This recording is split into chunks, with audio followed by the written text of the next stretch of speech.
आज मैं एक्सप्लेन करूंगा एक highly anticipated Tamil fantasy horror comedy film जिसका नाम है अगथैया। ब्लैक के बाद जीवा सर की दूसरी हॉरर मूवी है और इसी की तरह इसमें भी एक रियर खगोलीय घटना को फीचर किया गया जिसे कहते हैं प्लेनेटरी अलाइनमेंट। और फैक्ट की बात यह है कि इसी साल 28 फेब को ही हुआ था और सेम डे पर एक फिल्म भी रिलीज हुई है। तो है ना कमाल की बात। तो चलिए बिना किसी देरी के जल्दी से वीडियो स्टार्ट करते हैं। तो फिल्म की शुरुआत में हमें एक बड़ी सी हवेली दिखाई जाती है जहाँ पर एक लड़की पियानो बजा रही थी, लेकिन पियानो बजाते बजाते उसके हाथों से खून आने लगता है और फिर वो पलट कर देखती है, यानी ये लड़की एक भूत है। इसके अलावा हम कुछ इजिप्शियन तांत्रिक लोगों को भी देखते हैं जो कि एक मम्मी के ऊपर मंत्र पढ़ रहे थे और ऊपर कुछ लोग फांसी पर लटके हुए भी दिखाई देते हैं। कुल मिलाकर यह हवेली हॉन्टेड है। यह हवेली एडविन डुप्लेक्स नाम के एक फ्रेंच ऑफिसर की हुआ करती थी, लेकिन उसके मरने के बाद अब ये उसकी वाइफ हेलन के नाम पर है। लेकिन हेलन अब यहाँ पर नहीं रहती और ये साल उसे बंद पड़ी है। लेकिन अगले दिन हम देखते हैं कि भाई यहाँ तो फिल्म की शूटिंग होने वाली है। अगथिया जो कि एक आर्ट डायरेक्टर है वो भी इस फिल्म में पैसे लगा रहा था। इनफैक्ट हवेली का रेंट और सेट का खर्चा भी वही उठा रहा था। फिल्म पहले से ही डिले चल रही थी और इसीलिए फिल्म का जो मेन प्रोड्यूसर था वो काफ़ी जल्दी में था। उसे अब ये फिल्म जल्द से जल्द निपटानी थी। वो अगथिया को कॉल करके बताता है कि फिल्म की हीरोइन और डायरेक्टर पौंडीचेरी पहुँच चुके हैं। अगथिया कहता है कि सर आप चिंता ना करें, सेट का काम भी 90% तक हो चुका है, 24 घंटे के अंदर हम शूटिंग स्टार्ट कर देंगे। तभी उनका एक कोवर्कर आकर अगथिया को बताता है कि हमें एक पुराना पियानो मिला है और उसे चलकर देखने के लिए कहता है। फिर अगथिया जाकर उस पियानो को देखता है जो कि आधा मिट्टी में दबा था। उसे पता चलता है कि पियानो काफ़ी पुराना है और पेरिस मेड है। स्टार्टिंग वाले सीन में वो भूत इसी पियानो को बजा रही थी, लेकिन वो बस विजुअल का पार्ट था। एक्चुअल में पियानो अब निकला है, लेकिन इसके निकलते ही हवेली के किसी कोने में एक भूत भी जाग जाता है। खैर अगथिया को फिर से प्रोड्यूसर का कॉल आता है। इस बार वो उसे ये बताता है कि जस्ट अभी उसे पता चला है कि हीरोइन तो डायरेक्टर के साथ शादी करके हनीमून पर निकल ली। अगथिया भी सुनकर शॉक हो जाता है कि अरे यार ऐसी भी क्या जल्दी थी उन्हें। लेकिन प्रोड्यूसर का यहाँ पर यह कहना था कि उस हीरोइन के बिना अब वो इस फिल्म को नहीं बनाएगा और शूटिंग कैंसिल कर देता है। अगथिया उसे काफ़ी रिक्वेस्ट करता है कि सर ऐसा मत कीजिए, मैं बर्बाद हो जाऊँगा। लेकिन प्रोड्यूसर उसकी एक नहीं सुनता और फ़ोन काट देता है। तभी अगथिया के मंगेतर वीना वहाँ पर आती है जो कि शॉपिंग करके आई थी। वो खुश होकर बताती है कि तुमने जो मुझे 50,000 दिए थे वो मैंने सारे खर्च कर दिए और देखो मैं कितना बढ़िया बढ़िया सामान लेकर आई हूँ, इससे तो सेट में 4 चांद लग जाएंगे। अब अगथिया तो पहले से ही बारह बैठा था तो फिर वो ये करता है। इसके बाद हमें संत कालंगी नाथर का मंदिर दिखाया जाता है जहाँ अगथिया के डैड, उसका फ्रेंड शंकर और मीना सब फिल्म के बंद होने से परेशान थे और अगथिया तो परेशान था ही। इस वक्त वो उस हवेली की ही ड्राइंग बना रहा था। इसी बीच अगथिया के डैड शंकर से कहते हैं कि देखना सब ठीक हो जाएगा, क्योंकि अगथिया के सर पर स्वयं कालंगी नाथर का आशीर्वाद है और उसे अगथिया के जन्म की कहानी सुनाते हैं। उस रात तेज बारिश हो रही थी। अगथिया की माँ को अचानक से लीवर पेन स्टार्ट हो गया था। अगथिया के डैड उन्हें कार्ट में हॉस्पिटल लेकर जा रहे थे, लेकिन उनका कार्ट मिट्टी में फंस जाता है और सामने कालंगी नाथर का मंदिर था। अगथिया के डैड को कुछ समझ नहीं आता तो अपनी वाइफ को लेकर मंदिर ही चले जाते हैं।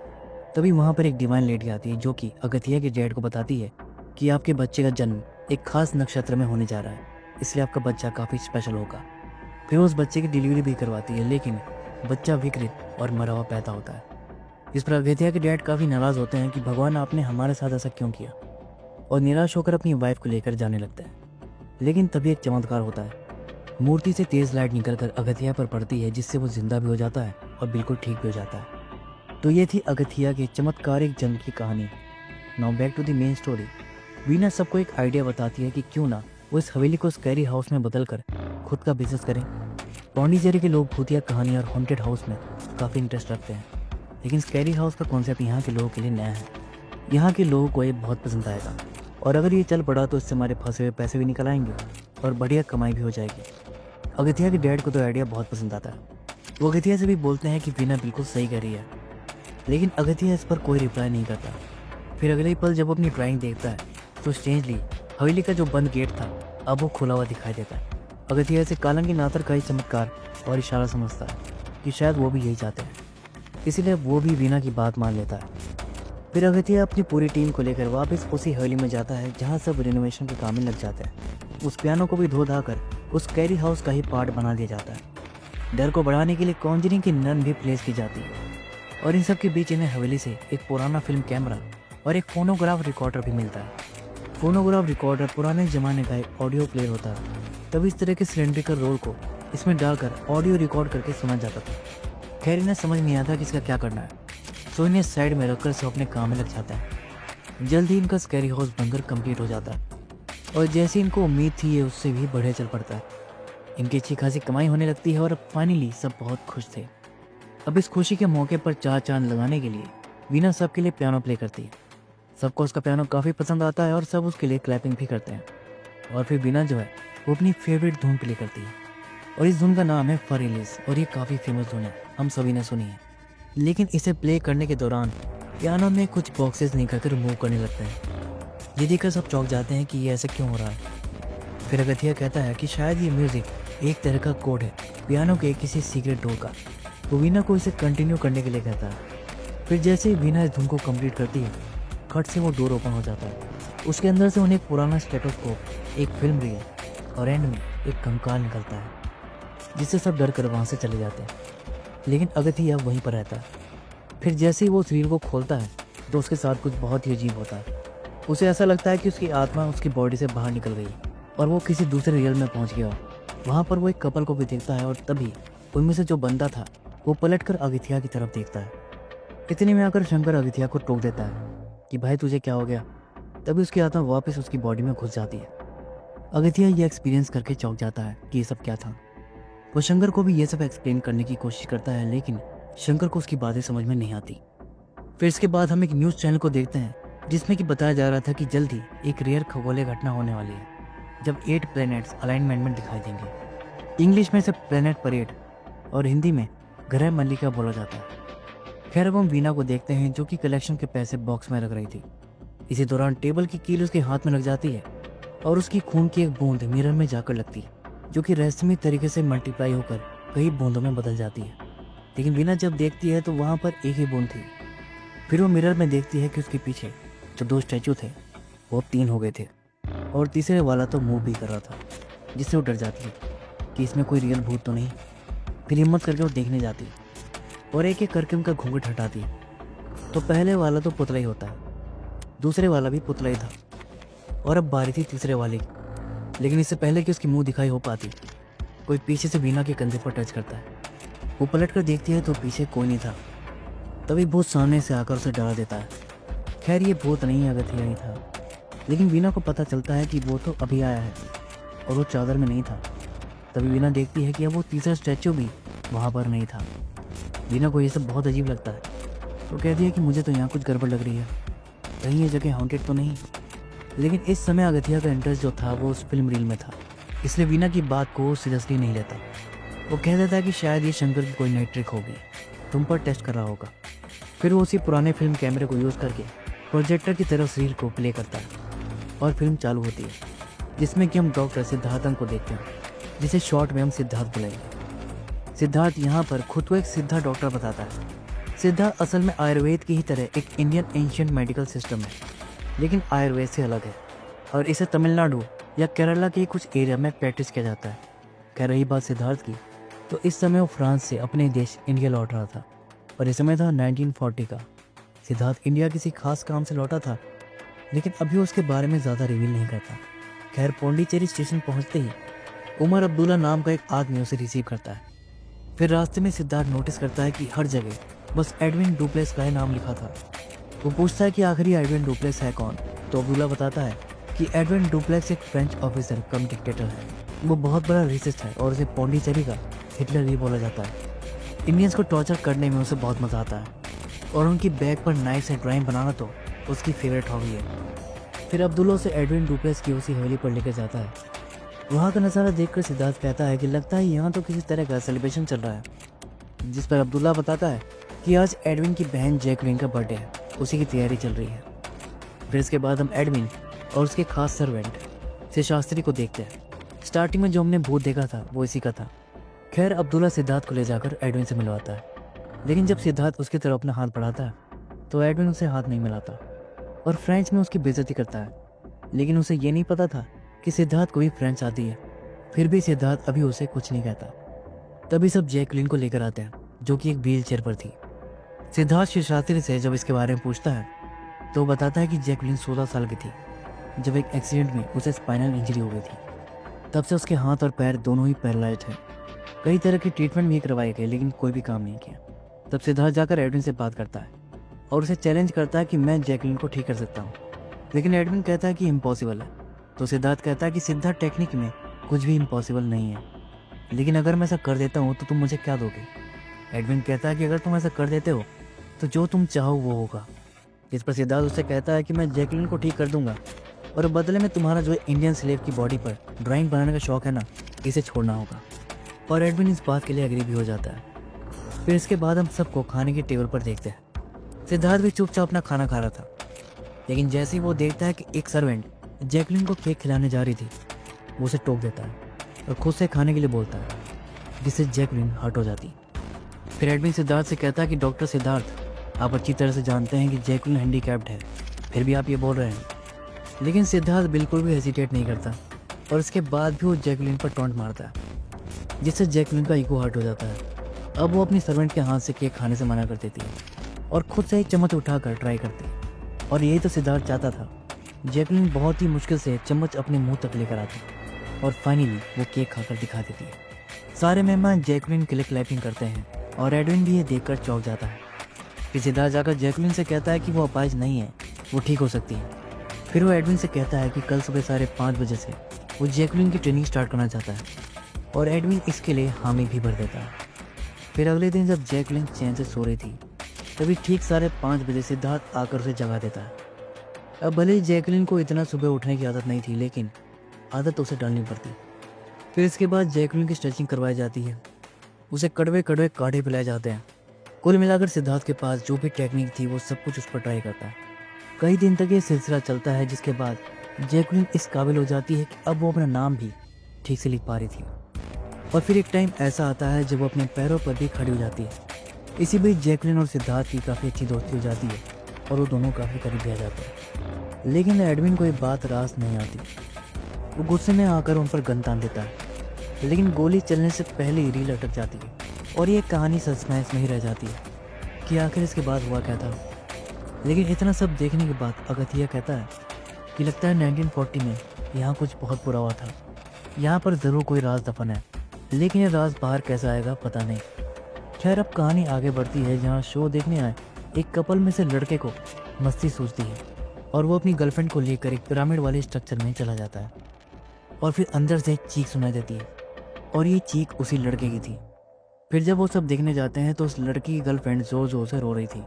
कहती है कि उसके बॉयफ्रेंड को कुछ हो गया, वो इस पिरामिड में से कहीं गायब हो गया। मैटर काफ़ी सीरियस हो जाता है। दूसरे विजिटर्स को लगता है कि ये जगह हॉन्टेड है। बस फिर क्या था, न्यूज़ में बात आग की तरफ फैल जाती है, जिससे इनका स्कैरी हाउस बंद हो जाता है। फिर अगथिया निराश होकर अपनी किस्मत को ही कोसने लगता है कि हर बार मेरे साथ ही ऐसा क्यों होता है।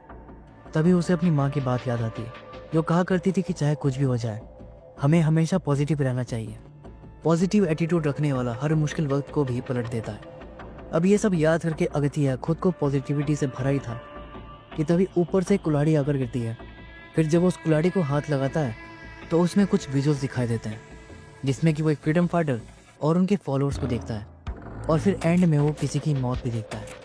ये सब देखकर वो चौंक जाता है। फिर वो नोटिस करता है कि जिस जगह पर वो कुल्हाड़ी लगी थी उसके ठीक नीचे एक सीक्रेट बेसमेंट था। फिर जब वो वहाँ देखने जाता है तो उसे किसी की प्रेजेंस फील होती है, लेकिन उसे कोई भी दिखाई नहीं देता। तभी लद से एक बॉडी नीचे गिरती है और ये वही लड़का था जो गायब हो गया था। वो काफ़ी डरा हुआ था और अगथिया को पीछे देखने के लिए कहता है। अगथिया जब पलट कर देखता है तो उसे बीना दिखाई देती है और वो बहुत अजीब बिहेव करी थी। अगथिया जब उसे बीना कहकर बुलाता है तो वो कहती है कि मैं बीना नहीं हूँ, जैकलिन हूँ, और उन्हें वहाँ से जाने के लिए कहती है और बेहोश होकर गिर पड़ती है। इसके बाद अगथिया उसकी बॉडी से जैकलिन की आत्मा को निकल कर जाते हुए देखता है। फिर जो वीना को देखने जाता है तो नोटिस करता है कि वीना ने हाथ में कोई बुक पकड़ी हुई थी, जो कि असल में 1940 के टाइम की डायरी थी। फिर जब वीना को होश आता है तो अगथिया उसे बताता है कि उसे जैकलिन की आत्मा ने प्रोसेस कर लिया था। तब तुम्हारे पास से मुझे एक डायरी मिली थी, शायद वो हमें कुछ बताना चाहती है। फिर दोनों उस डायरी को पढ़ते हैं। कहानी फिर से फ्लैशबैक में जाती है, जहाँ पता चलता है कि एडविन ने अभी सिद्धार्थ और जैकलिन को नहीं मारा था, वो दोनों जिंदा थे। और अब सिद्धार्थ यहाँ पर रिवील करता है कि असल में वो इंडिया किस काम से लौटा है। कहानी 1918 की है, जब स्पेनिश फ्लू की महामारी फैली हुई थी। उस टाइम किसी के पास इसका इलाज नहीं था। सिद्धार्थ के डैड भी एक सिद्धार्थ डॉक्टर थे और वो भी इसकी दवाई पर काम कर रहे थे।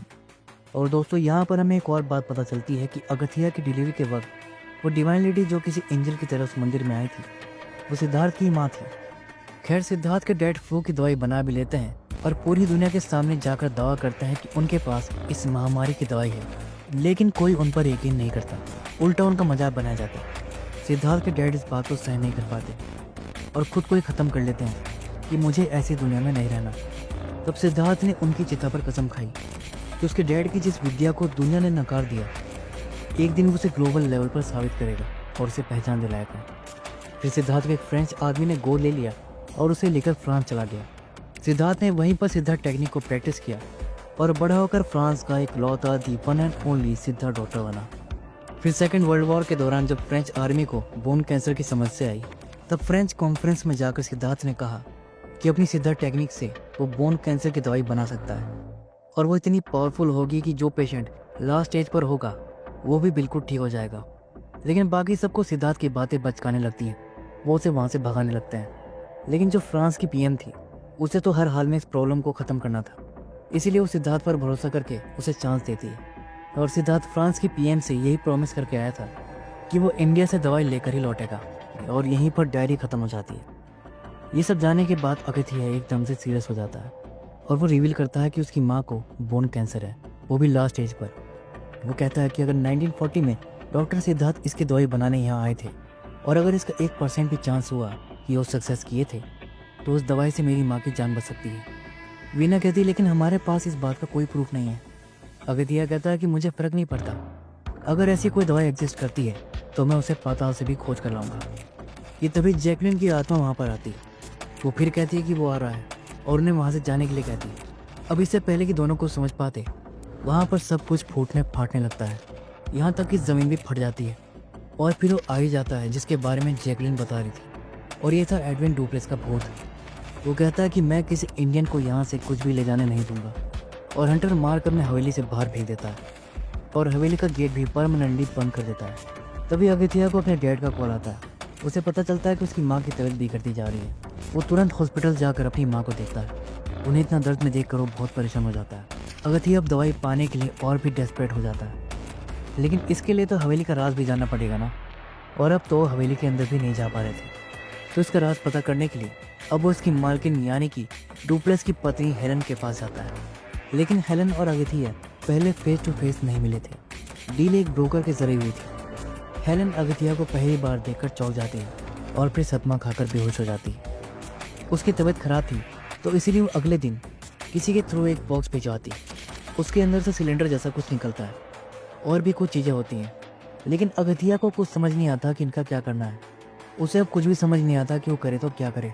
ये सोचते सोचते ही वो सो जाता है। फिर सपने में ही वो हवेली जाता है जहाँ पर हेलन आती है और सीढ़ियों से ऊपर जाने लगती है। अगथिया भी उसका पीछा करते हुए ऊपर चला जाता है। ऊपर रूम में हेलन कुछ ढूंढ रही होती है। अगथिया गुस्से में पूछता है कि ये सब क्या चल रहा है, जिस पर हेलन उसे चुप रहने को कहती है कि डुप्लेस आ जाएगा, लेकिन वो फिर भी चिल्ला जा रहा था। तभी फोटो में से डुप्लेस की आत्मा बाहर आती और हेलन को हंटर से मारने लगती है। जैकलिन की आत्मा जब उसे रोकती है तो वो उसे भी मारने लगता है। इतने में हेलन किसी तरह ड्रॉट से सेम सिलेंडर निकाल कर अगथिया की तरफ उछाल देती है। अगथिया लपक कर उसे कैच कर लेता है और उसे लेकर खिड़की से बाहर कूद जाता है, और इसी के साथ उसका सपना भी टूट जाता है। उस सपने से अगथिया को समझ आता है कि जिस सिलेंडर को फालतू समझ रहा था वो असल में काम का है। उसके अंदर एक वॉइस सिलेंडर था जिसे उसी फोनोग्राफ में लगाया जाता है जो उन्हें पहले मिला था। वो लोग अब उसे लगाकर उसकी रिकॉर्डिंग सुनते हैं। कहानी फिर से फ्लैशबैक में जाती है, जहाँ हमें पता चलता है कि सिद्धार्थ ने खुद का सिद्धार्थ सेंटर खोल लिया था और दिन रात एक करके वो बोन कैंसर की दवाई बनाने में लगा हुआ था। तभी एक दिन डुप्लेस उसका सेंटर देखने आता है और उसकी दवाइयों को घास फूस और मिट्टी का पाउडर बताकर मजाक बनाने लगता है, जिस पर सिद्धार्थ भड़क जाता है कि जुबान संभाल कर बात करो, जिसे तुम फालतू पाउडर कह रहे हो वो तुम्हारे गन पाउडर से ज़्यादा पावर रखता है। और फिर उसे वहाँ से जाने के लिए कहता है। डुप्लेक्स वहाँ से चला तो जाता है, लेकिन अपनी हरकतों से बाज नहीं आता। अगले दिन वो फिर से सेंटर जाता है, लेकिन उसे ये नहीं पता था कि पौंडीचेरी का फ्रीडम फाइटर नांजिलन भी उसकी ताक में बैठा था। डुप्लेक्स का ध्यान तो हाथी पर था। उसे खुरापास होती है और हाथी के पैर के पास शूट कर देता है, जिससे हाथी डर जाता है। डुप्लेक्स का प्लान था कि इससे हाथी बेकाबू होकर सब कुछ बर्बाद कर देगा, लेकिन हाथी काफ़ी स्मार्ट था। वो सेंस कर लिया था कि गोली डुप्लेक्स ने चलाई है, तो मैं बाकी सबको परेशान क्यों करूं। वो सीधा डुप्लेक्स की तरफ तेजी से दौड़ता हुआ आता है, लेकिन सिद्धार्थ सामने आकर उसे बचा लेता है और साथी को भी शांत कर देता है। डुप्लेक्स फाइनली अपनी गलती मानता है और सॉरी बोलता है। इन सब चक्कर में नांजीलान का प्लान भी फेल हो जाता है और वो वहाँ से चला जाता है। और इधर सिद्धार्थ और डुप्लेक्स की दोस्ती हो जाती है। डुप्लेक्स उसे अपने एक सीक्रेट बेसमेंट भी दिखाता है जो अंदर से किसी पिरामिड जैसा लग रहा था। डुप्लेक्स बताता है कि वो इजिप्शियन बिलीफ को मानता है जिसमें मरने के बाद भी लाइफ की बात की गई है और मरने के बाद वो भी किसी फैरो की तरह अपनी मम्मी बनवाएगा। इन सब के बीच सिद्धार्थ भी अपनी दवाई बनाने में लगा हुआ था और फाइनली वो कैंसर की दवाई बना भी लेता और अब वो फ्रांस लौटने की तैयारी में था। लेकिन फ्रांस जाने से पहले वो जैकलिन से जाकर मिलता है। वो कहता है कि मुझे तुम्हें कुछ बताना है, लेकिन मैं फ्रांस से लौट कर तुम्हें बताऊंगा। तो जैकलिन शर्माकर कहती है कि मुझे पता है कि आप क्या बताना चाहते हो। लेकिन इससे पहले की बात आगे बढ़ती, नांजीलन वहाँ पर आ जाता है और अब उसका निशाना जैकलिन थी। वो उसकी तरफ एक एक्स उछाल देता है, लेकिन सिद्धार्थ शीशे में देख लेता है और टाइम पर उस एक्स को पकड़ लेता है और अब उसका सीधा सामना नांजीलन और उसके साथियों से होता है। और यहाँ पता चलता है कि सिद्धार्थ डॉक्टर होने के साथ फाइटर भी बढ़िया था। वो नांजीलन और उसके साथियों को अकेला ही पीट कर घायल कर देता है। लेकिन फिर अगले ही पल उसे रियलाइज़ होता है कि ये मैं क्या कर रहा हूँ, अपने लोगों को पीट रहा हूँ। फिर उसके अंदर का डॉक्टर भी जाग जाता है और सबको अपने सेंटर ले जाकर उन्हें ट्रीटमेंट देता है। ठीक होते ही नांजीलन चुपचाप अपने आदमियों के साथ वहाँ से चला जाता है। फिर इन सब के बाद हम सिद्धार्थ और जैकलिन को साथ में देखते हैं। सिद्धार्थ उसकी आंखों पर पट्टी बांध के फोनोग्राफ की रिकॉर्डिंग सुनाता है जिसमें अपने दिल का हाल बता रहा था। जैकलिन वो सब सुनकर सेम सीन इमेजिन करती है जिसे अगथिया रील खोलने के बाद देखा था। तभी डुप्लेक्स आकर बताता है कि उसने सिद्धार्थ की टिकट करवा दी, लेकिन इन्हें ये नहीं पता था कि चोरी से नांजीलन भी हवेली में घुस आया था। तभी सिद्धार्थ को गोली लगती है और वो गिर पड़ता है। फिर तुरंत ही नांजीलन वहाँ से भाग जाता है। डुप्लेक्स जोर से चिल्लाता है कि नांजीलन ने डॉक्टर को गोली मार दी। ये सब सुनकर जैकलिन तुरंत अपनी आँख से पट्टी हटाती है। वो सिद्धार्थ को इस हालत में देखकर घबरा जाती है। डुप्लेक्स उसे तुरंत मदद बुलाने बाहर भेजता है। जैकलिन भागकर मदद लेने जाती है और रिकॉर्डिंग यहीं पर रुक जाती है। कहानी फिर से प्रेजेंट में आ जाती है जहाँ लोग बातें कर रहे थे तो मतलब नांजीलन ने सिद्धार्थ को मारा था। लेकिन तभी हेलन आकर बताती है कि सच नहीं है, गोली डुप्लेक्स नहीं चलाई थी और नाम नांजीलन पर लगा दिया, जबकि वो तो डुप्लेक्स को ही मारने आया था। और जैकलिन जब मदद लेने बाहर गई थी तब डुप्लेक्स सिद्धार्थ को बताता है कि वो उसे कभी एक्सेप्ट किया ही नहीं था और दोस्ती वोस्ती सब नाटक था। एक इंडियन कभी उसका दोस्त नहीं बन सकता, सिर्फ गुलाम बन सकता है। और वो तो ये बिल्कुल भी नहीं चाहता कि फ्रांस की पीएम यानी कि उसकी पीएम के सामने किसी इंडियन या उसकी दवाई का नाम हो। यहाँ तक कि वो उसका फॉर्मूला भी चुरा लेगा। कोई भी ये नहीं जान पाएगा कि ये दवाई इंडियन ने बनाई थी और वो इसे अपने नाम पर पेटेंट करवाएगा। तब मरते मरते सिद्धार्थ कहता है कि इसका अंजाम बहुत बुरा होगा और मैं एक दिन लौट कर तुझसे बदला लेने ज़रूर आऊँगा, जिस पर डुप्लेक्स हंसने लगता है। फिर जब तक जैकलिन मदद लेकर आती है, सिद्धार्थ ऑलरेडी ख़त्म हो चुका था। ये देखकर जैकलिन फूट फूट कर रोती है। फिर सिद्धार्थ की मौत की खबर जब फ्रांस पहुंचती है तो उसे फ्रॉड बताया जाता है कि दवाई नहीं बना पाया तो खुद को ही ख़त्म कर लिया। फिर डुप्लेक्स बाहर से इजिप्शियन ऑकल्टिस्ट बुलवा कर सिद्धार्थ की मम्मी बनवाता है और बाकायदा मंत्र पढ़वा कर उसके ताबूत को कुएं में डलवा देता है ताकि मरने के बाद वो कभी लौट कर ना सके। फिर सिद्धार्थ के लोगों को मारकर उसके सेंटर में भी आग लगा देता है। डुप्लेक्स की दरिंदगी यहाँ पर भी नहीं थमती। अब वो नांजीलन के सारे साथियों को मारकर उसे भी बंदी बना लेता है और उसकी आंखों के सामने ही उसकी फैमिली को फांसी से लटका देता है। फिर एंड में नांजीलन को भी शूट करके ख़त्म कर देता है। वहीं दूसरी तरफ जैकलिन को सच्चाई का पता लग गया था कि सिद्धार्थ को नांजीलन ने नहीं बल्कि डुप्लेक्स ने मारा है। ये सब सिलेंडर में रिकॉर्ड करके वो अपनी भाभी यानी कि हेलन को देकर कहती है कि वो किसी तरह फ्रांस की पीएम तक पहुंचा दे। फिर वो सिद्धार्थ की दवाइयाँ और फॉर्मूले वाले नोट्स भी डुप्लेक्स से चुरा लेती है। डुप्लेक्स समझ जाता है कि जैकलिन का ही काम है। वो उसे सब जगह ढूंढने लगता है, लेकिन जैकलिन उसे कहीं नहीं मिलती क्योंकि वो सारा सामान लेकर उसी पियानो में छुप गई थी। लेकिन समहाउ डुप्लेक्स को पता चल जाता है कि वो पियानो में छुपी है। फिर वो उसी धुन को प्ले करने लगता है, जिसे सुनकर जैकलिन काफ़ी घबरा जाती है क्योंकि अब वो पकड़ी जाएगी। धुन की कंप्लीट होते ही डुप्लेक्स उसे पकड़कर बाहर निकालता है और फिर उसे चाबुक से बुरी तरह से पीट कर टॉर्चर करता है और एंड में उसके गले में वही चाबुक लपेट कर उसका दम घोट कर उसे ख़त्म कर देता है और बॉडी को उसी पियानो में डालकर बंद कर देता है, जिससे हमें पता चलता है कि पियानो से जो कंकार निकला था वो बेचारी जैकलिन का ही था। इतना सब करने के बाद भी डुप्लेक्स खुश हो रहा था, लेकिन अब उसके पाप का घड़ा भर चुका था। अचानक से उसकी हवेली पर अटैक होता है और ये अटैक फ्रीडम फाइटर की एक आर्मी ने किया था।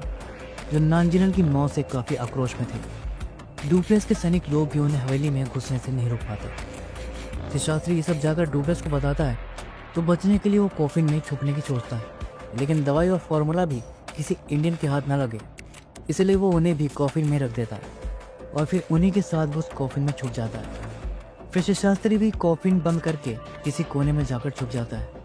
यहाँ पर डुप्लेस का प्लान काम कर जाता है।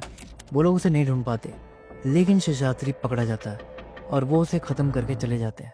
तब तक डुप्लेस का भी दम घुटने लगता है। वो उसे खोलने के लिए शेषाद्री जोर जोर से आवाज़ लगाने लगता है, लेकिन वो तो पहले ही ख़त्म हो गया था। फिर इसी कॉफी में दम घुटने की वजह से डुप्लेस भी ख़त्म हो जाता है। अकेली हेलन ही थी जो उस हवेली से बचकर निकलने में कामयाब हो पाई थी।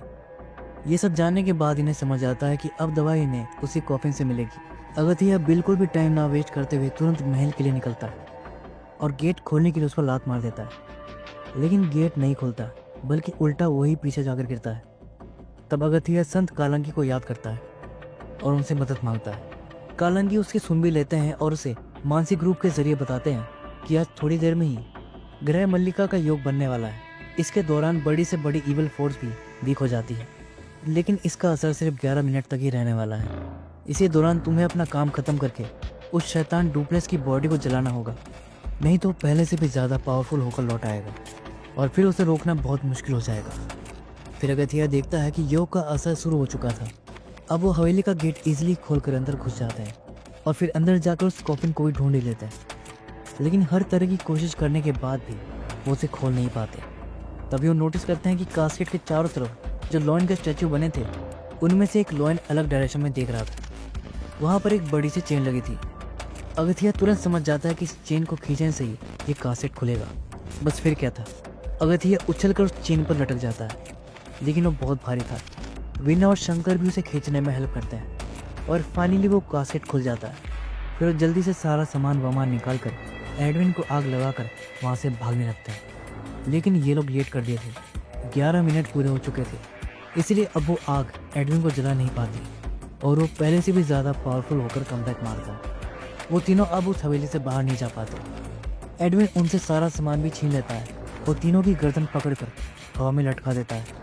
दूसरी तरफ अगथिया के डैड मंदिर में उसकी सफलता के लिए प्रे कर रहे थे। जल्दी प्रे का असर दिखाई देता है। कुएं में जो सिद्धार्थ का कास्केट पड़ा था वो टूट जाता है। फिर सिद्धार्थ की आत्मा आकर उन लोगों को बचाती है और अब यहाँ पर मेन ट्विस्ट रिवील होता है। सिद्धार्थ बताता है कि अगथिया असल में नांजीलन का ही पुनर्जन्म है, इसीलिए हेलन उसे अचानक देखकर चौंक गई थी। सिद्धार्थ बताता है कि उसका जन्म एडविन को ख़त्म करने के लिए हुआ है। पिछले जन्म में तो तुम भारत माँ के लिए उससे लड़ते हुए शहीद हो गए थे, लेकिन इस जन्म में तुम उसे हरा कर अपनी माँ को बचाओ। फिर अगथिया के अंदर नांजीलन की आत्मा आ जाती है और अब वो नांजीलन बन के ही डुप्लेस से लड़ता है, लेकिन डुप्लेस उस पर भारी पड़ रहा था, तो सिद्धार्थ भी उसकी हेल्प करता है। फिर दोनों एक साथ डुप्लेस का सामना करते हैं और अब सिद्धार्थ देसी डॉक्टर स्ट्रेंज बन जाता है और डुप्लेस को जकड़ लेता है। फिर सिद्धार्थ एक एक्स में बदल जाता है और अगथिया देसी फाल्कन बनकर उसी एक्स से डुप्लेस को ख़त्म कर देता है और इन सब के बाद सब कुछ नॉर्मल हो जाता है। जैकलिन और सिद्धार्थ फाइनली आत्मा के रूप में एक दूसरे से मिलता है, जहाँ सिद्धार्थ उसे वो बोली देता है जो वो जिंदा रहते हुए नहीं बोल पाया था, यानी कि आई लव यू। फिर दोनों साथ में अपनी दुनिया में चले जाते हैं। लास्ट में अगथिया अपनी माँ को सिद्धार्थ क्लिनिक लेकर जाता है और डॉक्टर्स को वो दवाइयाँ दे देता है, जिससे उसकी माँ का इलाज किया जाता है और वो बिल्कुल ठीक हो जाती है। और इसी के साथ ये फिल्म यहीं पर दी एंड हो जाती है। तो दोस्तों, ये थी अगथिया मूवी की एक्सप्लेनेशन। उम्मीद है कि वीडियो आपको पसंद आई होगी। तो फिर मिलूंगा अगली वीडियो में, तब तक के लिए take care and keep watching.